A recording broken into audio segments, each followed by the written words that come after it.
At times, fly fishing travel can be very challenging. Am I going to miss the flight? Did my bags get to the next destination? Where's my rod? Today's guest is a world traveler and created a business in fly fishing to help reduce the stress of traveling for fishing. By the end of this episode, you're going to have the top most important tips to assure you have less stress and more fun while traveling to your next destination this season. This is the Wet Fly Swing podcast, where I show you the best places to travel to for fly fishing, how to find the best resources and tools to prepare for that big trip, and what you can do to give back to the fish species we all love. How's it going? I'm Dave, host of the Wet Fly Swing podcast. I've been fly fishing since I was a little kid, grew up around a little fly shop, and created one of the largest fly fishing podcasts out there. Jeff Ditsworth, Pescador on the Fly guru, is going to share what he's learned in 25 years of traveling, whether that's for business or with the family. He's going to get into a bunch of tips. You're going to find out today why and how most rods are broken. This might surprise you on these trips, and it's not from a fish. What the number one mistake is to avoid when traveling, and then why he thinks match the hatch is overrated. We're going to get into this today. This is a good discussion. Match the hatch versus not. We're going to talk about that. Plus, you're going to find out how to get two rods in one rod tube. If you haven't thought about this in a while, we're going to talk about that as well. He's a master traveler. Here he is, Jeff Ditsworth from PescadorOnTheFly.com. How you doing, Jeff? I'm doing fantastic. How you doing today? Great. Yeah, I'm excited for this one because travel, whenever I'm thinking about travel, that always gets me fired up. We're traveling, to a few places this year. We're going to be heading up to Alaska, heading to Newfoundland, some other places around the country, and we're going to be taking on some of your rod, for sure, your rod, maybe rods. We might be having multiple rods, but you have this 6-piece packable rod, you have 4-piece, you kind of do everything in the fly rod space. We're going to get an update on that today, but we're also going to get some tips on traveling while you're on maybe a business trip or a family vacation. How do you sneak away? So first off, how are things going? What's been going on since we chatted last? Maybe give us folks an up. It's 2025. What's an update on Pescador on the Fly right now? Yeah, man, we're right in mid-March, right in the swing of spring sale. So life is good. We're talking to a ton of anglers that are getting ready for trips, and like a lot of spring break people that are grabbing a packable rod to take with them. So yeah, I mean, all's well. We're getting ready to launch a new, call it El Jefe V2, which is our mid-level line. We're getting ready to launch that in April. We're going to start rolling those out. So I think right now we're still doing our warehouse clearance sale right now on the El Jefe V1. But the new El Rey G6 is out, which I know you've seen. Yeah. And we're just having a ton of fun, talking to a ton of anglers and just having a lot of fun with everybody. That's awesome. Yeah, I think the one I have is the 6-piece, which is amazing because it packs up. When you compare it to a 4-piece, it's kind of crazy, right? Because the 4-piece rod is, I'm not sure the length, but I think yours packs down into like, almost 20 inches, 21 inches. Do you know the length on the distance? It's like 20 inches. I think you have the 5 weight, so it's a 9-foot 5 weight, and that tube's like 21 and a quarter or something like that. That's right. Yeah, and I love just the quality. I think even when you grab the tube, you get the tube, everything is kind of high quality, the rod, the components, everything there. But that's the biggest thing I think that sticks out. And we're going to talk about some travel tips today. If you're on that trip and, which a lot of us are, right? You're traveling with the family or on business. How do you sneak away? And we're going to get into that today. So maybe let's just talk about that first for you. I mean, is this, something that you've been doing a while where you're sneaking away and kind of, you got some other trip going and you're getting a couple hours here or there? How does that look for you? Oh, for sure. I mean, I think this is where I find my zen, right? On the water. This is where I decompress. This is where I relax. And I've been notoriously traveling with a fly rod. I've been traveling for business for about 25 years. And I've been notorious to be bringing a fly rod with me everywhere I go. And that's, the genesis of how we started the company. Is just I couldn't find something that I like fishing nice gear, right? And I've always been fishing those high-end rods, and I couldn't find anything that felt good to cast.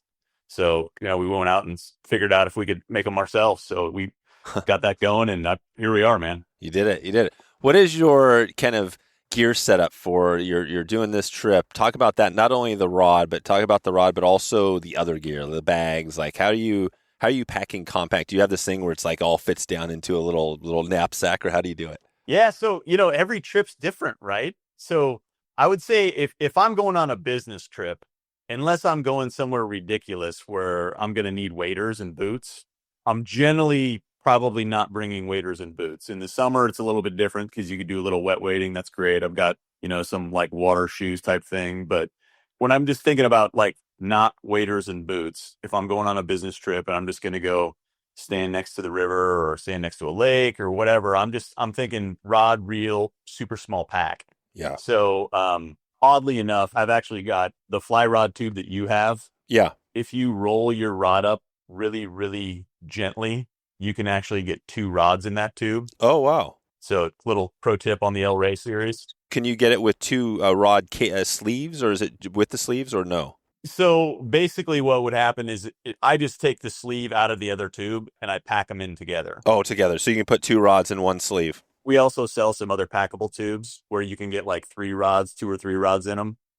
They're just like a little bit wider, right? So that's just kind of just to make it easy to make sure that you're bringing what you want with you. Because I generally bring a couple rods with me, even if it's just a business trip. But if I can get them both in a pretty tight tube, that's pretty sweet. That's right there is the first tip of the game. I'm kind of Yep. thinking about, right, okay, that's a big one because I never thought you could even do that. I mean, but you can fit, so in that rod case, 2 of your rods you can get in there and probably putting the handle down the bottom for one and the handle at the top for the other sort of thing. Correct.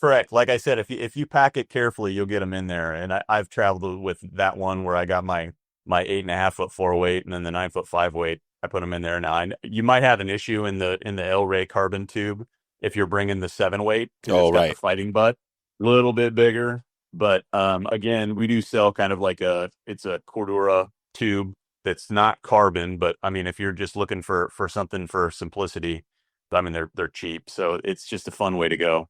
But yeah, I like to bring 2 generally just because you never know, and I love fishing streamers a lot. So, and I love to do that with like a 7 weight or 8 weight or something like that. So that's generally something that I like to bring, or especially maybe I'm going down south and I'm going to be throwing like a big streamer type thing for bass or that kind of thing. That's, I'm usually using a 7 or 8 weight for that. But generally speaking, I'm going as tight as possible and I want to make sure it goes in my carry-on. I want to make sure it's not sticking out. I want to make sure it's something that kind of melts into the rest of your luggage, if you will, so you don't really know it's with you.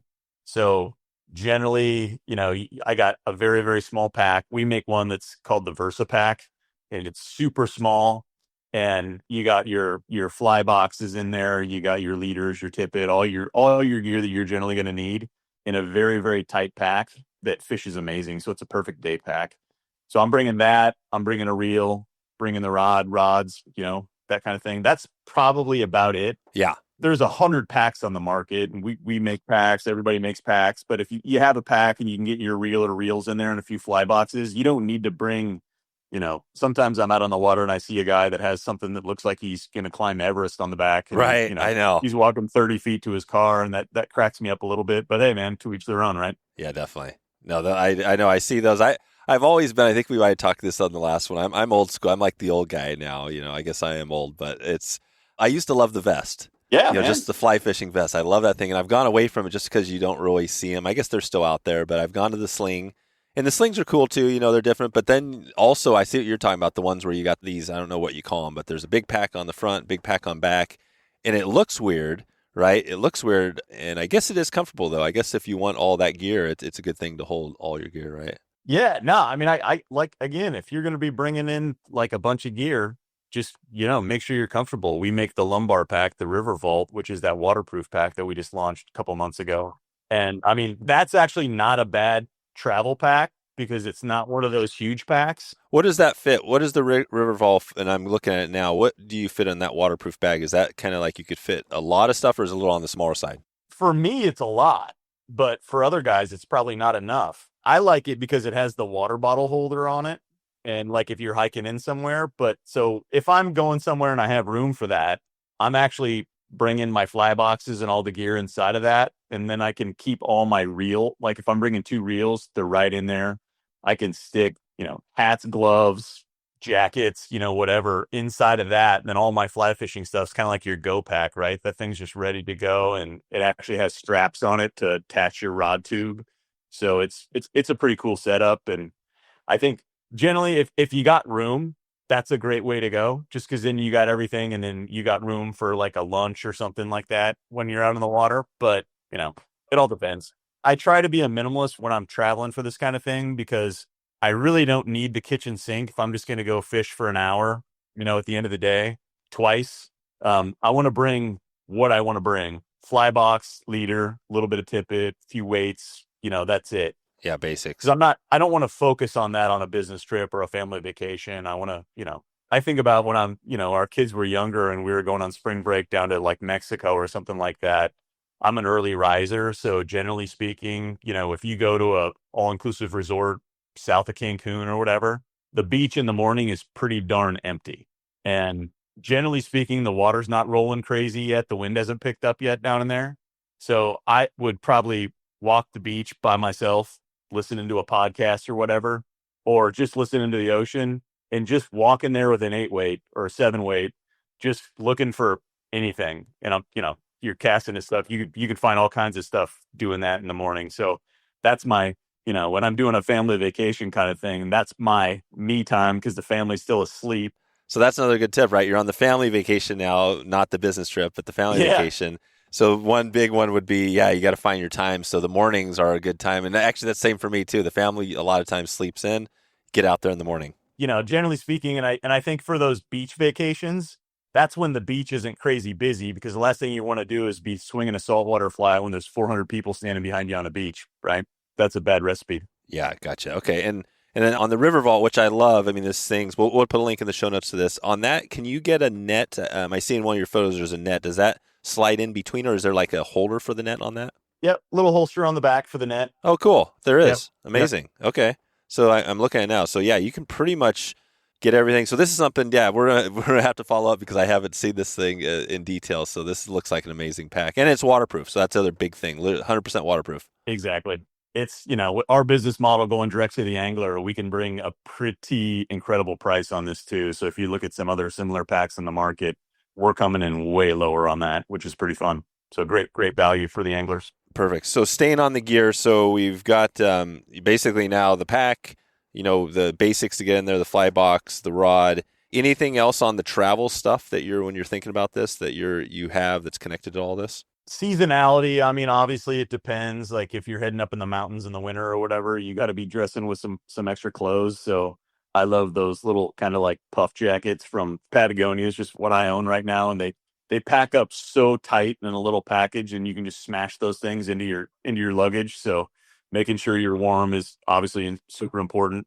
Make sure you got a good spot for your polarized sunglasses because that's kind of a must travel for me anyway. I think for most people. Definitely. And then, for you mentioned being old earlier. Now I got to bring cheaters with me so I can Yeah. tie my 20 like size 20 flies on. Otherwise, I'm in trouble. Yeah, that's right. Yeah, you got your cheaters. Okay. So and that's pretty much, I mean, I guess that's the idea is that going minimalist, right? Like you don't need Yeah, no waders, no boots. you don't need Yeah. everything. And again, you're not going to go out and on the water for 12 hours a day for 5 days in a row. This is bonus time, man, and you don't need all that stuff. Just bring a good assortment of flies. Have you ever been out there in a suit fishing? I'm just this kind of a random question, but is that you? Oddly enough, I think I do remember bringing some guys out for drinks somewhere, and there was a really cool looking pond in the parking lot, and I had stuff in the back of my rental car. So Nice. we did a quick impromptu fly casting lesson and caught a few bass at a place before. So yep, There you go. I've done that. We wear a lot less ties than we used to 20 years ago, but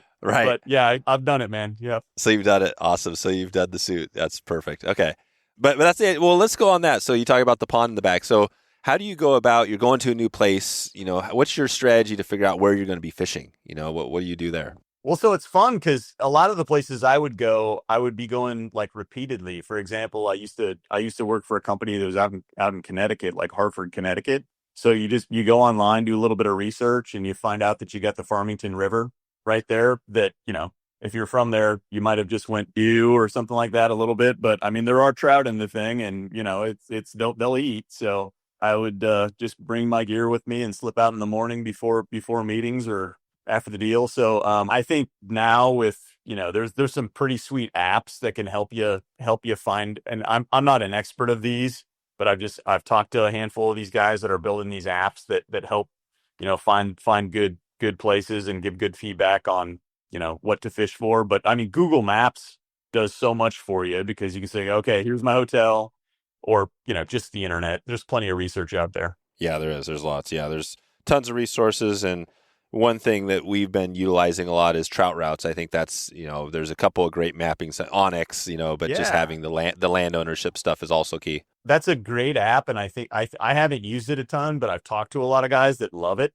And yeah, I think that's a really good tip in and of itself too. Just do a little bit of research beforehand. And I mean, half of like when you go to a new place and you're going to explore brand new water, I mean, that's kind of a big chunk of the fun to me. Like I want to have a good chance of success. And I think once you fly fish long enough, you kind of see the area, you think about it, you're like, yeah, that looks pretty fishy. I'm pretty sure I can get into that. Yeah, anywhere. I think that's what's cool about it is that, we've talked about this on recent episodes with some of the Team USA stuff is that, I mean, yeah, anywhere, you can these days catch fish anywhere, right? Like you For said, sure. whether it's a pond, warm water fish, whatever. I did want to give a shout out. We had a episode, it was episode 424, the French fly fishermen. So we talked about the Farmington River. We have a whole episode on that. And Nice. Antoine, he's the French fly fisherman. We talked Euro nymphing and stuff like that. But yeah, I think the Farmington is definitely a destination out there for sure. Yeah, I mean, I would catch fish every time I was there. So it's awesome. Well, what about so we're talking now, we're getting into the vacation. What are a couple of trips or vacations you think you've done in the past maybe that have been either business or family that have really worked out well for this? Is there, and other than the Farmington? I've got a bunch of them just Yeah. because I've been bringing a fly rod with me everywhere I go. With our new El Rey series, like I kind of laugh about it because it's a tongue in cheek tagline, but I always say never fly without your G6 because I never go somewhere without one anymore. It's been pretty fun. I would say that probably some of the coolest ones have been those little beach trips down in Mexico or even Florida, or if you're in the Keys or whatever. But Mexico and Riviera Maya area, Cancun or whatever, I've gotten into 5 to 10 pound jacks, Hmm. just randomly cruising the beach, pompano, bonefish, snapper, whatever, but just out there cruising by myself and looking for tails and just Nice. seeing something and throwing a little shrimp fly right in front of them. And, it's on. I've had some shots at some decent tarpon. Really? Off the beach. Yeah, it's just you never know what you're going to find down there because this is just a very fishy area, and especially when there's nobody pounding on the water, this stuff kind of comes in and is cruising a little bit. So I've caught some pretty cool fish just doing that, like totally by myself out there. Plenty of trout situations too. Like our daughter lives in Missoula, Montana, so we go out there a lot, and we generally stay at a DoubleTree, which is right on the Clark Fork River, and every day I'm out a couple times for an hour just casting a little bit out there. It's super, super nice. I do have a couple trips this summer that should be interesting. So my wife's got a big birthday and we're actually going to go to Austria. Oh, wow. So I'm doing some research now to figure out exactly as we're cruising through Austria because there's some ridiculously good fly fishing over there. So Right. I'm super Austria. excited to do that and like talk about like I don't want to pack on a fly fishing trip on my wife's birthday trip, right? So you got Yep. to be sensitive to that. So, El Ray G6 will be in there and there'll be two of them with me and there'll be opportunities. I just don't know exactly when they are or where they are, but I'll definitely fish. Amazing. Then there's a good example. Yeah, you're going international and you can easily, have issues with the rods that you're going to throw them in your pack and nobody will even know they're there, right? It's kind of strange. So after the first podcast episode we recorded together, I got a call from a guy who listened to the episode and he just got back from the Bahamas and he had his rod case that he always carries on with his 4-piece rods. And he said that the airline would not let him carry it on. Right. And I've flown the 4-piece rods all over the place and I've never had an airline tell me I couldn't do it. But I've talked to probably a dozen people in the last 12 months that have said some random international thing, like or even Mexico was one of them on the list too. They said, "Yeah, you're not carrying that on." I heard that. Yeah. And I've never encountered it, but I think it's starting to become real, especially when you get international. That these aren't our rules anymore, and they make their own rules, and the flight attendants or the gate agents can make their own rules too. They're like, "Nah, I don't like that thing." He said that they checked his bag and they lost it, Wow. which is almost impressive that they lost it from the gate to the plane. But what are you going to do? And he said he fished with a couple rods from the lodge that were just completely beneath his level of rods for 3 days until they brought it over to the lodge.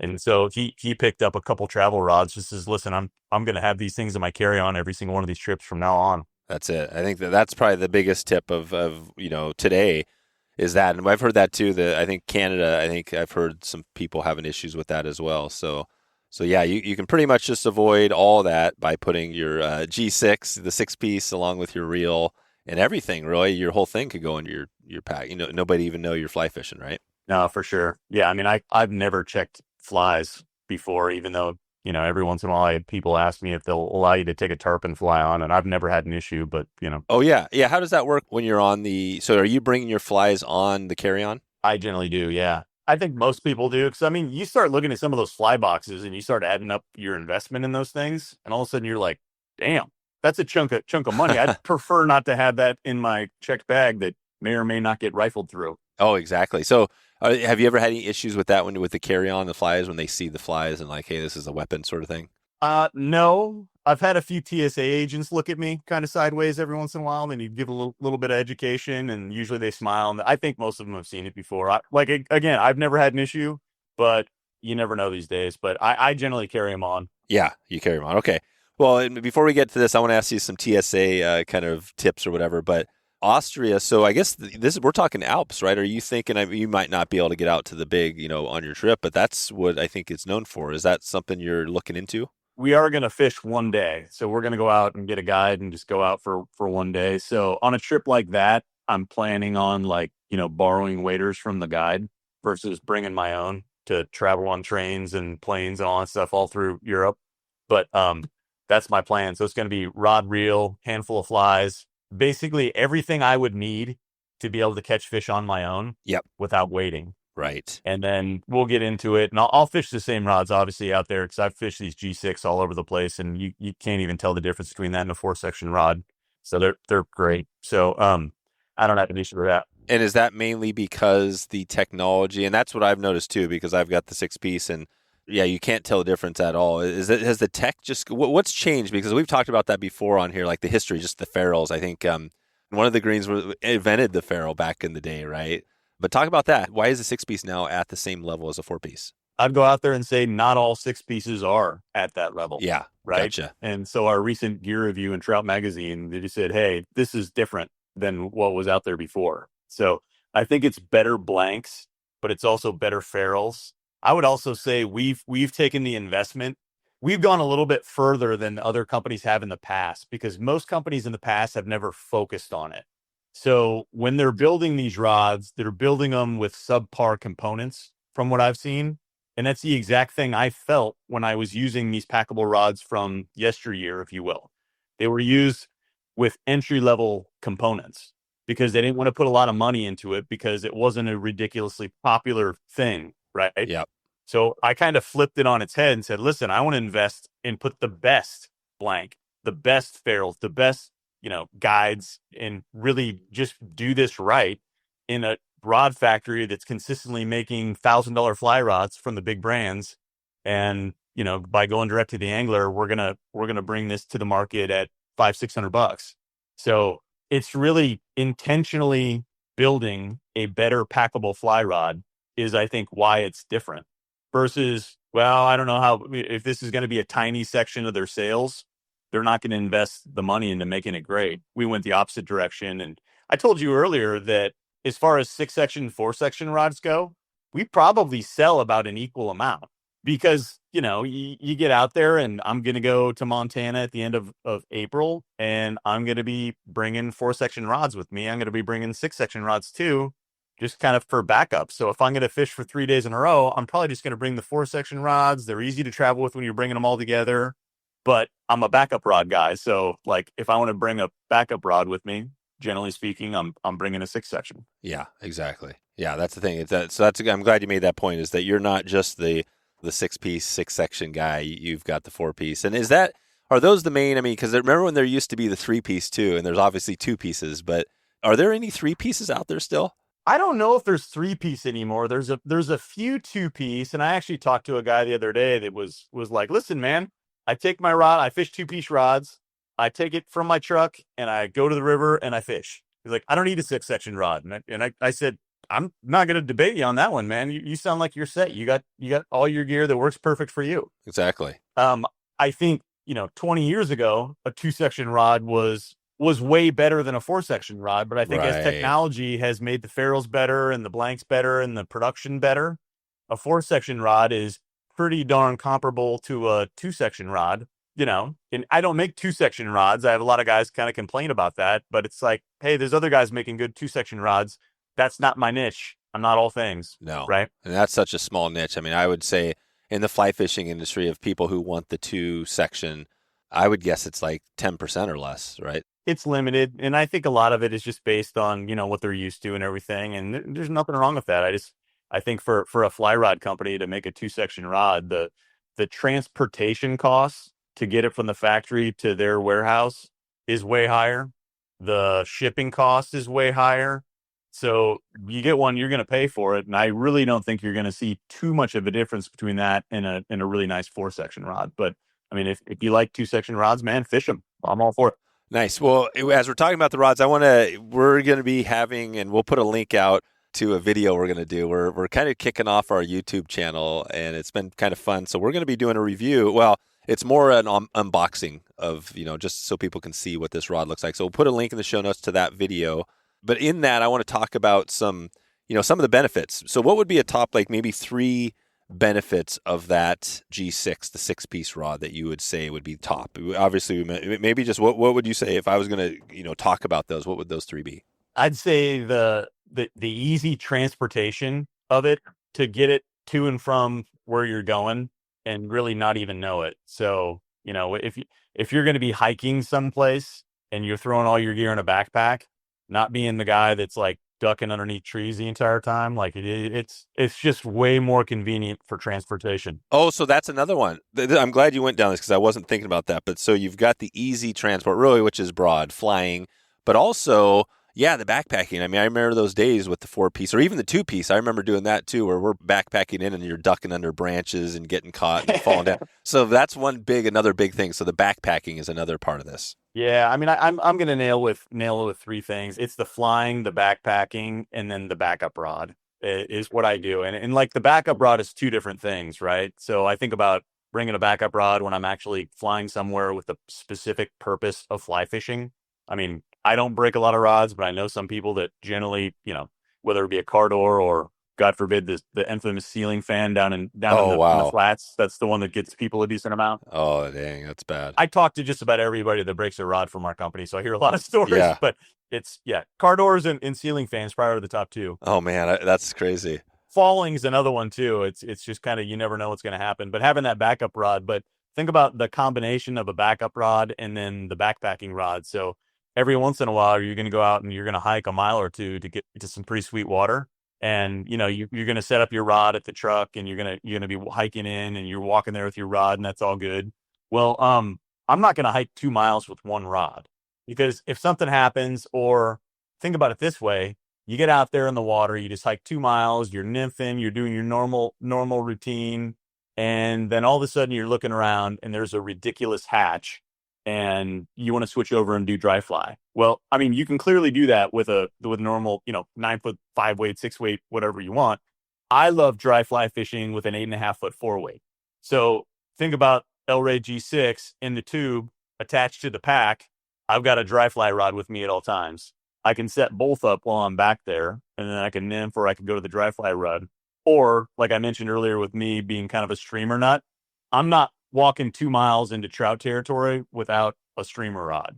So I'm going to have my 7-weight with me, and it's going to be super compact, and I'm not even going to know I'm going to have it. And all of a sudden, I'm going to find this new water that has this giant pool, and I'm going to want to swing a giant streamer through this thing and find the biggest fish in the water. So I'm generally bringing more than one rod out there on those hikes. You know what I mean? Yeah. What about kind of common mistakes if people make when they're trying to put together one of these, either family vacation or business trip, where you do a fishing trip along the way? I think the biggest mistake is not bringing a fly rod. Yeah. And honestly, that's huge because how many of us are like, it's a pain. I'm not going to do it. Right. Yep. And then you get there and you look out there and you find this water and you instantly regret it. I can't tell you how many times I've done that, but never again. Right. So not bringing a rod with you on these trips, I think, is probably the biggest mistake. I'd say that the second biggest mistake that I think of is not really having all your stuff organized. I mean, it's kind of like the old adage that, I'm going to start running. So the first thing you do is you're going to set out your clothes in the morning and make sure that my clothes and shoes are ready to go. So I'm going to stumble into them, and I'm not going to Forget. just have your little go pack ready to go. That's got your fly box, your general assortment of flies. And yeah, you may swap out flies because, okay, this is a trip. Like, say, for example, I'm going to go down to Phoenix for either a family trip or like a little business trip. Well, Phoenix is not known for their fly fishing, but I've caught plenty of bass in ponds around Phoenix. And they're also known for these canals that have ridiculously nice carp. So having your carp fly box, and be like, all right, I'm going to Phoenix. I'm bringing carp gear. And like, that is so fun. I don't know. I'm kind of a carp nerd. Like, I Oh, love nice. fly fishing for carp. There's such a blast. And they're almost everywhere. So do a little research. There's nerds like me that'll point you in the right direction if they know the area. There you go. Okay. So, and again, I love to get a shout out on the podcast. So, episode 371, Urban Carp on the Fly with Chris Bear. He's from one of the fly shops out there in Phoenix. So we'll put that link out there. Good. So organize is another big thing of it. But I love the number one mistake. Yeah, just going out and thinking you're not going to need your rod. And then you get there and you're like, oh, dang. Yep. Good. Okay. And then like trips wise, you've talked about a couple of them. I mean, I think some of the big things are, yeah, reducing the size. Anything else on the travel stuff, the travel gear, the travel tips that you would give people just to, a little nugget to help them on that next trip? I would probably check local before you go out. Like, I've called fly shops all the time, and generally I'll come in and pick up some flies or a shirt or a hat or something like that as a thank you for the information. I mean, I had this debate, which is kind of funny all the time, where since we're direct to the angler and we don't sell through the fly shops, I have a lot of people think I'm anti-fly shop, but Oh, right. I spend a lot of money in fly shops on guides and just random other gear. I love fly shops and always will. So I think they're a great source of information, and I don't think it's cool to just like use them for their information and not buy anything from them. So I think if you're going to some place that actually has fly shops, and not every place does, that's a great place to check for a little bit of intel, and you might get some good tips. And I would also say that if there's a place that you're traveling to for business a lot, that's kind of like a trout area where you may have a fly shop, I would 100% go in there and hire a guide for an afternoon or something like that, and just get to know these guys a little bit, support them. You're going to learn something. I don't care how good of an angler you are. You're going to learn something just about every time you hire somebody to take you out. Maybe you find a new spot or two, whatever it is. That's gold if you're going to be traveling to a place 3-4 times a year. And then, you can go out and DIY all on your own after that. But that's, I think, pretty huge tip, is that there's some great local intel out there for some guys, and you're probably going to meet somebody pretty cool. Well, let's start to take it out here slowly with our. This is kind of our conservation shout out. We always love giving a shout out to that. And as we go, we might have some other random tips that pop up here. But we've got, and I know Kirk Dieter, right, with TU. Yeah. Yeah, you're familiar. We have him coming up. We've been talking, and we're going to have a podcast episode coming up with him soon. I'm excited because his name has been on my list for a long time. But maybe talk about that real quick on Kirk. Maybe this is higher level stuff, but do you know his role? What's his connection to Trout Unlimited? And then what your thoughts are on TU? Because you have a connection there with them, right? Yeah, for sure. So he's their, chief editor Oh, okay. of the Trout magazine. And he's really involved. He's in, advertising, that type of thing. And like, before we spent any money on advertising, the very first money we spent was joining TU as a business member and then buying a ridiculously tiny ad in Trout magazine. The very first thing we did, I contacted these guys and said, listen, I'm going to give a portion of our sales to Trout Unlimited because you're doing what I would love to do. And I don't see any reason for me to try to do something extra. I'm just going to support them. So from the beginning of our inception, that's been something we've been doing. And, we've been with him ever since. Kirk and I, he's a great dude. He actually just did a review of the G6. Oh, nice. And, yeah, I think so. When you talk to him, you'll probably have some familiarity, but, yeah, great guy, ridiculously knowledgeable. Yeah.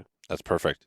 We'll get a link out there to that review. I haven't seen that yet, so I'm excited to get that. Oh, cool. And what would be if we have Kirk on, what would be, obviously there's so many things we could talk to him about. What would be one thing you would love to hear him go deeper into? I think there's There's a handful of things. I mean, obviously those guys are doing great work to promote some cool stuff. They've been doing a bunch of work, and not as the magazine, but as Trout Unlimited, the organization. He's obviously got a lot of involvement in it. They've been kind of spearheading some of those dam removals out west, Oh, which is that's pretty right. cool. And I think you're starting to see some salmon enter some places that haven't been there in 50 years, which is kind of cool to see it working. They do some pretty cool work behind the scenes. I think as far as conservation goes, probably the biggest thing we did is probably about 5 years ago. We started building stream cleanup bags in partnership with Trout Unlimited. So everybody that buys a combo from us, we put one in free. And then coincidentally, we have it on our website. I have the code for a free one. So if you just want to get a Trout Hero bag, there's a code on it for a free one, just pay shipping.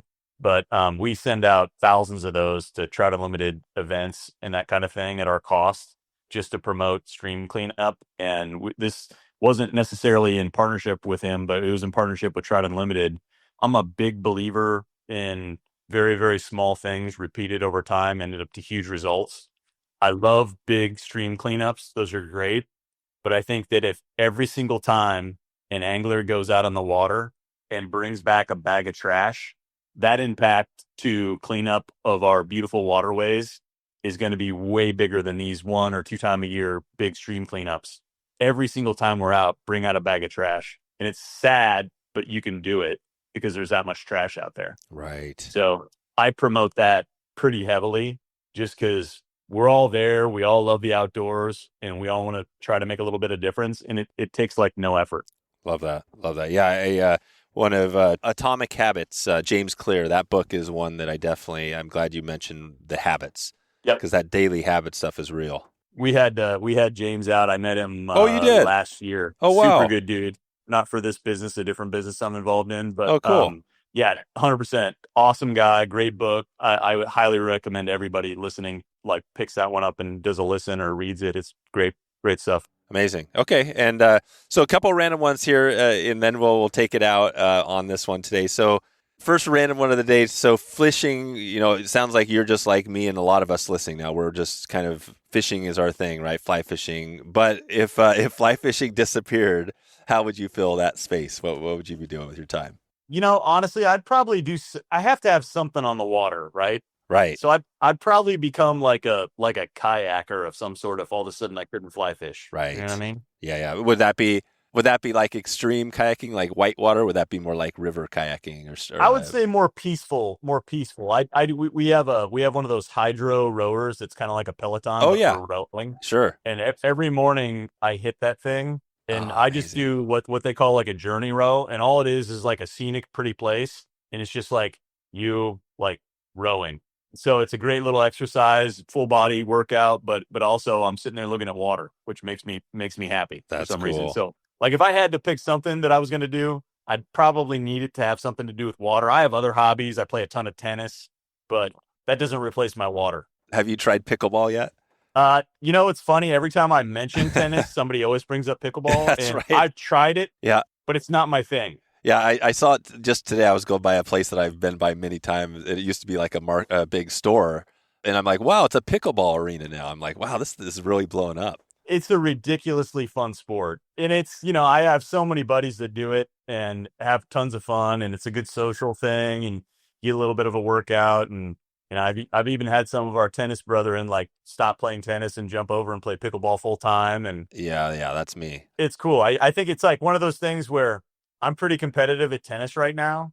And as I get older, I would imagine I'm probably going to play a little bit more pickleball Yeah, that's the just funny because thing. it's a cool social thing. But yeah, I'm mainly tennis. Yeah, pickleball. Yeah, it is kind of the thing. Yeah, it'll be interesting to see. Is it a fad or is it something that sticks around? I feel like for me, ping pong was my sport, or not my sport, but ping pong I loved. I'm pretty good at ping pong. Yeah, I man. think ping pong and tennis come together, and that's pickleball. I feel like it's very similar. It's pretty close. Yeah, pretty close. Yeah, all of them are good, man. Yeah, they're all good. Okay.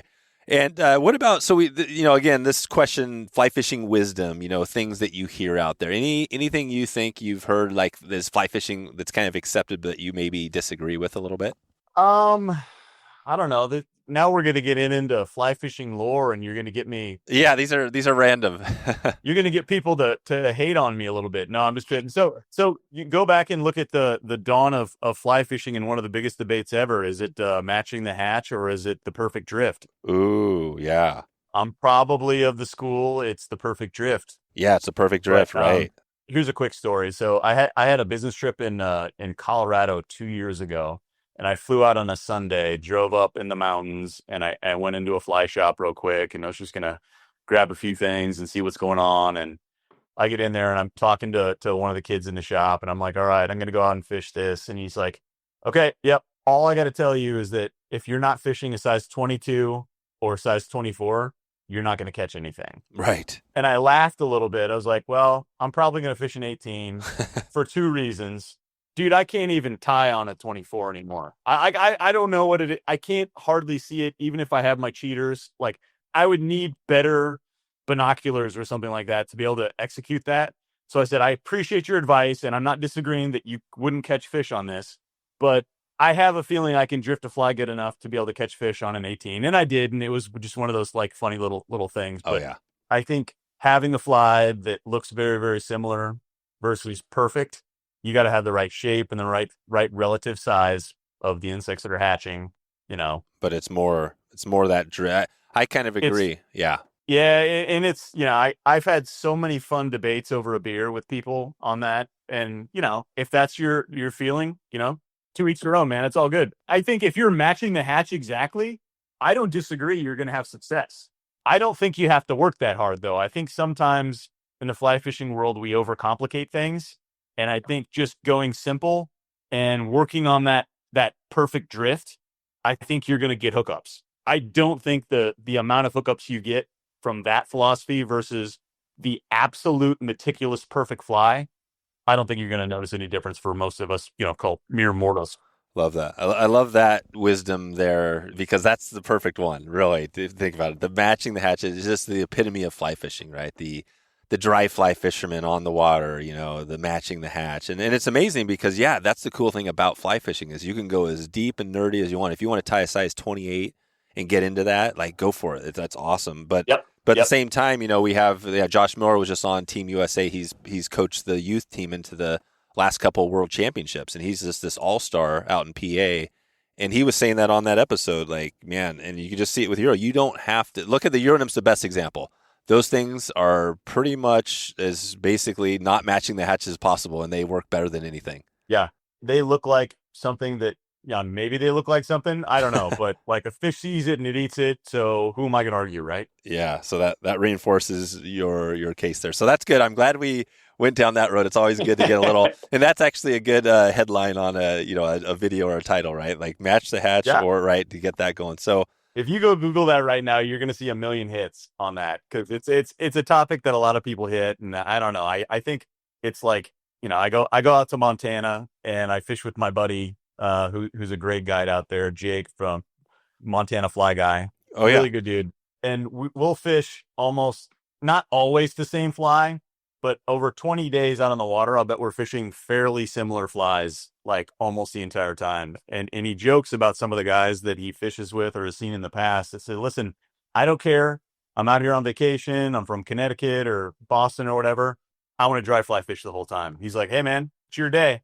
And they'll catch a few fish, but floating a giant stonefly or something like that up top, then floating like putting one below it, there's a lot of stoneflies in those waters, and there's a lot of fish eating them, and they will swim 3 feet to go eat one of those big bugs versus a tiny dry. They might not rise for that. So you just never know, man. All kinds of ways to catch a fish on a fly, and I like all of them. that's why we love it. This is great. Well, give us one before we get out of here, just on a resource. Again, back to the travel. So we're planning this trip. Maybe we're with the family. Maybe we're on a business trip. What would be a resource that you would say, hey, you got to go do this, look at this, download this, or check this out before your trip? What would be the big thing out there? I think you nailed it with trout routes. Yeah, trout routes. Yep. I haven't used it yet, but it's one that I need to. So that's kind of like on my to-do list. I think just Google is amazing where you say, listen, I'm going to go to this place. Are there fly fishing opportunities? And you're going to find some interesting information. Just it's a 10-minute search, right? You don't have to go down the rabbit hole and be on there for 4 days Yeah. checking out this information, because you probably could, because there's so much information out there. And then if you are going to a place that out in the mountains or wherever, where obviously if you're going to a place where you're going to be fishing for bass in a pond, you're probably not going to find a fly shop, and that's fine. You probably don't need it. But if you are going to some place like that, utilize the local resources. And again, at the beginning, highly recommend you hire somebody to take you out that knows the area a little bit. Even if you are a very, very accomplished angler, you do a couple things. You're supporting somebody trying to make a living, and you're going to get some information. And it's okay to pay a little bit of money to learn something. We make tuition payments in life every day. Yeah, definitely. Either you learn or you don't, though. I agree. Yeah, I would just add, I think you mentioned it before, but, if you do have the time, if it's more like a half a day or a day, I think, getting a guide is always a cool way to, if you want to go that route. You don't have to. Obviously, DIY is great, but that's another thing. And then I'm not sure. I use it a lot. I think probably a lot of people do, but the ChatGPT seems to be getting, or the AI seems to be getting better and better at things. And I'm sure eventually it's just going to be like right there, just like, okay, you're just talking to you. It's like your guide. You know what I mean? Like it's kind of like embarrassing to say that, but I feel like it's going there, right? The knowledge is getting so good. I think you're spot on. The technology is getting better every single day. The outputs that they give you is better every day. We use it a little bit for planning the Austria trip. We ended up going with kind of like a guide to help book everything for us. But I would say that to get the outline of it, it's just such a cool tool. So we want to do. You type in there stream of consciousness, everything that you want to do, and all of a sudden it says like, well, here's a list of things you should do, and here's a list of things that you weren't thinking about that maybe you should. So it's pretty cool.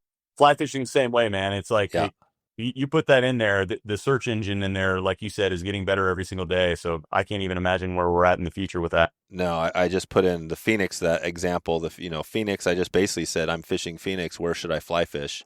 And it gave a bunch of, Lower Salt River, SRP canals, Oak, and it even gave a video now at the bottom, like, here's Phoenix on the fly.